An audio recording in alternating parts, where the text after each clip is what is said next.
Olá, estamos iniciando mais um argumento. Eu vou conversar com o senador Humberto Costa, do PT de Pernambuco, que acaba de ser indicado como relator do caso no Conselho de Ética, que vai apreciar a situação do senador Demóstenes Torres. E nós vamos exatamente conversar com o senador Humberto Costa sobre o caso Demóstenes. Senador, o senhor pegou uma missão, digamos, espinhosa. Como é que o senhor está se sentindo ao ser escolhido relator para julgar um colega seu, o senador Demóstenes Torres, no âmbito do Conselho de Ética? Bem, muito tranquilo, apesar de não ser uma coisa confortável, que eu não procurei assumir, mas também não poderia me furtar a responsabilidade como senador de relatar esse caso. Aliás, no momento em que nós fomos disputar o voto popular e apresentar nossas proposições, está implícito que uma das funções que o parlamento tem é de fiscalizar o executivo, fiscalizar o judiciário e fiscalizar a si próprio. Quem deve manter a boa imagem do Poder Legislativo é o próprio Poder Legislativo. Então, nós assumimos também, no momento de disputar o voto, a responsabilidade de, em situações como essa, podermos assumir uma função. Então, eu estou absolutamente tranquilo.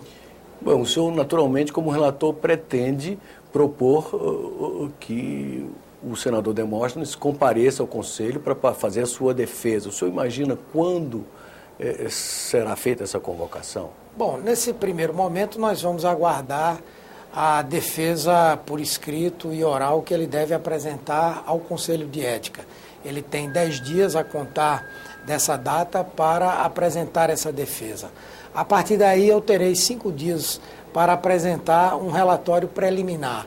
E paralelamente a isso nós vamos, quando for o caso, convocar pessoas que possam depor, requisitar documentos, fazer acariações, mas eu creio que a nossa ideia é fazer com que esse processo seja o mais rápido possível para dar uma resposta ao Senado e principalmente à sociedade brasileira. O prazo total para um processo como esse é de 60 dias, mas eu pretendo concluí-lo num espaço de tempo mais curto. E o senhor pretende também convocar o Carlinhos Cachoeira, que está no centro do escândalo? Bem, tudo isso eu vou refletir sobre ao longo de reuniões que eu farei nos próximos dias para elaborar um plano de trabalho. Eu pretendo, na próxima terça-feira, apresentar esse plano de trabalho ao Conselho de Ética e nele vão constar os depoimentos que eu considere necessários, bem como o momento adequado para que eles venham a ser feitos. Por enquanto, eu não elimino nenhuma possibilidade. E surgiu uma dúvida logo no início desse debate, se o Conselho de Ética teria ou não poder para requerer à Polícia Federal o material, a documentação apreendida, inclusive acesso ao sigilo fiscal e sigilo telefônico das pessoas envolvidas no escândalo.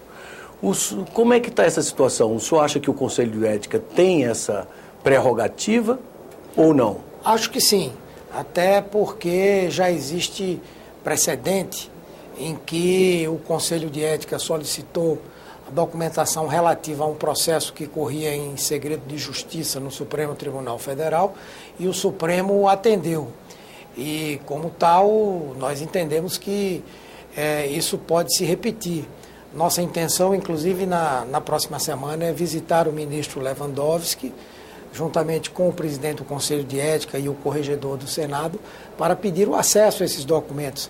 Até porque o segredo nesse processo ele está sendo meramente formal, porque a cada dia que se passa, nós vemos a imprensa e diversos setores terem acesso a essa documentação. Nada mais justo que o Senado, para poder tomar uma decisão crítica, ele possa ter acesso a essa documentação para fazer justiça de maneira mais fundamentada. Mas é bom dizer também que no caso de um processo por quebra de decoro parlamentar, trata-se de um processo eminentemente político e que não carece de provas criminais para que ele possa ter andamento. Logicamente que se essas provas nos forem oferecidas, fica muito mais fácil a elaboração do relatório e a tomada de posição pelo Conselho e pelo plenário. E digamos que se reconheça essa prerrogativa ao Conselho de ter acesso a toda essa documentação, inclusive ao sigilo dos implicados. Isso significaria que a CPI que está se tentando formar seria desnecessária? Não, acredito que não, até porque esse processo por quebra de decoro parlamentar, ele é muito restrito à participação do senador Demóstenes Torres.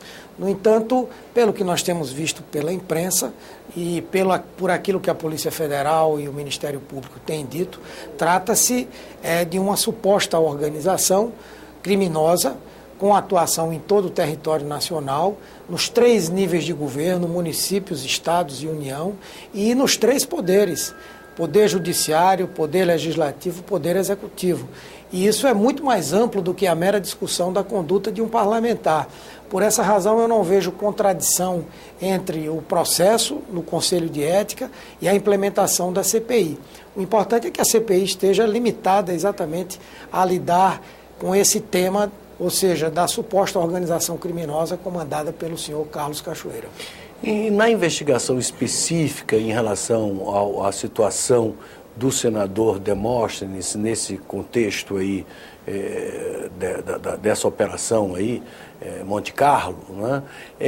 Provavelmente vão surgir elementos que comprometam eventualmente outras pessoas. O senhor, como relator, depois poderá eventualmente oficiar ao Ministério Público para continuar a investigação, ou à Polícia Federal, não sei como seria, qual seria para oficiar no sentido de chamar atenção para aqueles vínculos? Com certeza. Eu acredito que se for instalada rapidamente, um dos espaços para os quais essas informações serão dirigidas será a própria CPI. Assim como da CPI esperamos também uma contrapartida de informações que possam nos ajudar a elaborar esse relatório. Ou seja, há uma perfeita possibilidade de uma ação simbiótica entre o Conselho de Ética, a CPI, o Ministério Público, a Polícia Federal, que acho que o objetivo de todos é esclarecer ao país o que de fato está acontecendo nesse caso. Agora, senador, em casos passados que remetendo a problemas de falta de decoro, a mentira em si mesmo, praticada por um senador da República, sempre é considerada falta de decoro.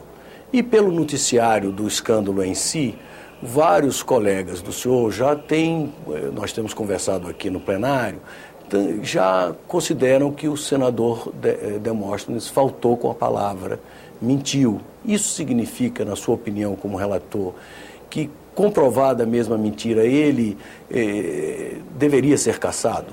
Veja, nós realmente temos essa cultura aqui no Senado, né, e dentro da definição conceitual do que é decoro parlamentar, o mentir estaria aí incluído como uma falta grave. No entanto, é preciso analisar à luz dos fatos essa situação para que não se faça um pré-julgamento. Além do mais, há um rol de punições que podem ser aplicadas a depender da gravidade do fato, não é? Então, a própria dimensão que a mentira tem, ela poderá pesar numa suspensão, numa advertência ou até mesmo numa cassação, se for o caso. Eu pretendo não fazer nenhum tipo de pré-julgamento. E que prazos o senhor imagina serão necessários? Qual é o tempo para que esse caso esteja concluído? O prazo máximo para a conclusão de um processo como esse é de 60 dias. Mas eu pretendo, antes desse período, apresentar esse relatório. Há um clamor da sociedade por conta disso, há um clamor entre os senadores também, e eu creio que o próprio interessado quer o mais rapidamente possível a conclusão desse processo. Muito obrigado pela entrevista. Eu que agradeço. Vocês acabam de assistir uma entrevista com o senador Humberto Costa, que foi indicado pelo Conselho de Ética para relatar o processo de cassação do senador Demóstenes Torres. Aqueles que quiserem encaminhar sugestões, comentários ou críticas, podem fazê-lo através do Alô Senado, cujo número é 0800 61 2211, ou acessando o nosso portal na internet www.senado.gov.br/TV. Até um próximo argumento.